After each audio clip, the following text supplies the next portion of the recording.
पूर्व के वीडियो में वर्ण विचार के तहत हम लोग वर्ण, ध्वनि, अक्षर, वर्णमाला, वर्ण के भेद के बारे में जाने। वर्ण के भेद दो होते हैं, स्वर और व्यंजन। स्वर के भेद 5 होते हैं, ह्रस्व स्वर, दीर्घ स्वर, प्लुत स्वर, आगत स्वर, अयोगवा स्वर। यह तो ज्यादातर किताबों में हमें यही 5 प्रकार स्वरों के देखने को मिलते हैं। लेकिन बच्चों, जब आप अभी की कुछ नई किताबों में देखेंगे तो स्वरों के भेद इससे कुछ अलग भी देखने को मिलते हैं। कुछ नई किताबों में स्वरों के अलग जो 3 भेद देखने को मिलते हैं वे हैं परंपरागत स्वर, नवविकसित स्वर और आगत स्वर। परंपरागत स्वर क्या है? परंपरागत स्वर नाम से स्पष्ट हो रहा है जो परंपरा से चले आ रहे हैं, अर्थात वे स्वर जो हमें संस्कृत भाषा से मिले हैं वे परंपरागत स्वर कहलाते हैं। इनकी संख्या 11 है। अ से अ तक के सभी स्वर परंपरागत स्वर कहलाते हैं। दूसरा है नव विकसित स्वर। नव मीन्स नया, विकसित मीन्स विकास हुआ, अर्थात वे स्वर जिनका विकास बाद में हुआ, जो नए स्वर बने, उन्हें नव विकसित स्वर कहा जाता है। इन्हें ही अयोगवा स्वर भी कहा जाता है। इनकी संख्या 3 है, अंग, अह और चंद्र बिंदु, अनुस्वार, विसर्ग और अनुनासिक।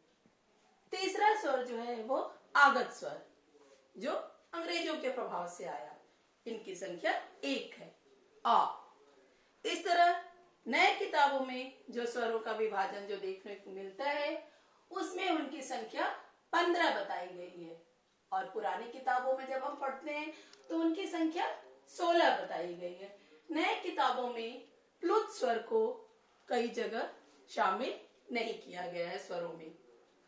अब स्वर के भेद के पश्चात हमें अनुस्वार, अनुनासिक और विसर्ग के बारे में संक्षेप में जान लेना जरूरी है। अनुस्वार। अनुस्वार एक नासिक्य व्यंजन है। अब इसे नासिक्य व्यंजन क्यों कहा जाता है? नासिक्य अर्थात नाक, अर्थात जिसका उच्चारण नाक से होता है, और व्यंजन का तात्पर्य है जिसे हम व्यंजन की जगह पर प्रयोग करते हैं, अर्थात अनुस्वार को हम लोग पंचमाक्षर की जगह पर प्रयोग करते हैं। अब बच्चों, आप लोग सोच रहे होंगे पंचमाक्षर क्या है? इसके पूर्व की कक्षा में आप लोग पढ़ चुके हैं कि जो 5 वर्ग होते हैं, क वर्ग, च वर्ग, ट वर्ग, त वर्ग, प वर्ग, इसके हर वर्ग का जो 5वां अक्षर होता है, अंग, इय, ड़, न, म, ये अंग, इय, ड़, न, म को पंचमाक्षर कहा जाता है। और यह अनुस्वार जो है इनका प्रयोग अब पंचमाक्षर के स्थान पर किया जाता है। पहले जब हम लोग लिखते थे तो पंचमाक्षर का प्रयोग करते थे, लेकिन अब मानक हिंदी के तहत, हिंदी को सरल बनाने के तहत पंचमाक्षर को हटा करके उनके जगह पर अनुस्वार का प्रयोग किया जा रहा है। जैसे पहले हम लोग गंगा लिखते थे तो ग, हलंत वाला अंग और गा, गंगा।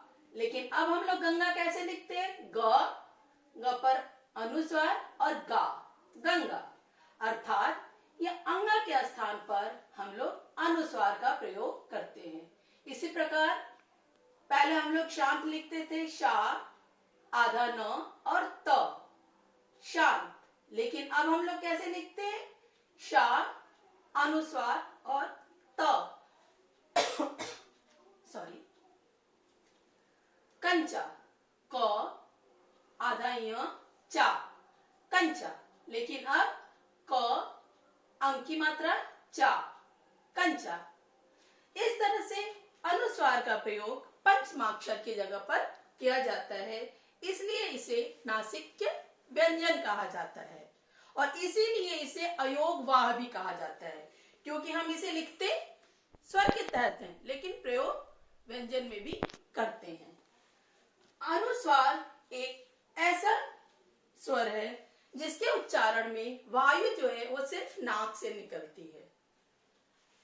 अनुस्वार के पश्चात आता है अनुनासिक।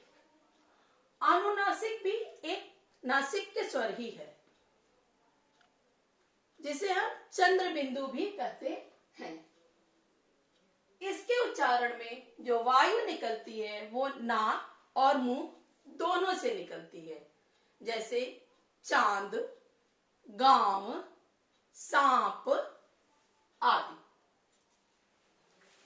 विसर्ग, विसर्ग को भी व्यंजन के तहत भी पढ़ा जाता है, क्योंकि विसर्ग का उच्चारण कई जगह पर ह की तरह होता है, जैसे प्रायः, प्रातः, अतः आदि।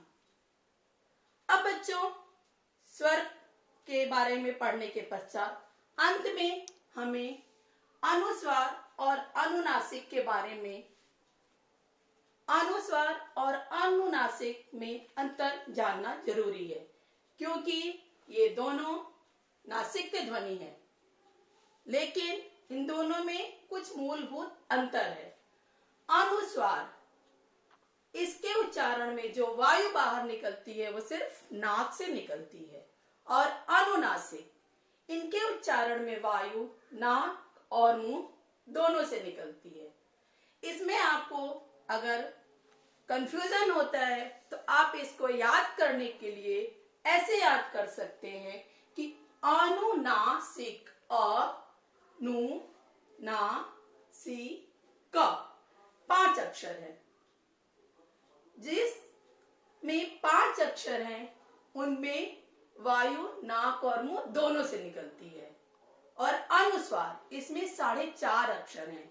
मीन्स जिसमें अक्षरों की संख्या कम है उसमें वायु एक स्थान से निकलती है, और जिसमें अक्षरों की संख्या अधिक है उसमें वायु नाक और मुंह दोनों से निकलती है। आज की वीडियो में बस इतना ही। आगे की बातें अगले वीडियो में। धन्यवाद।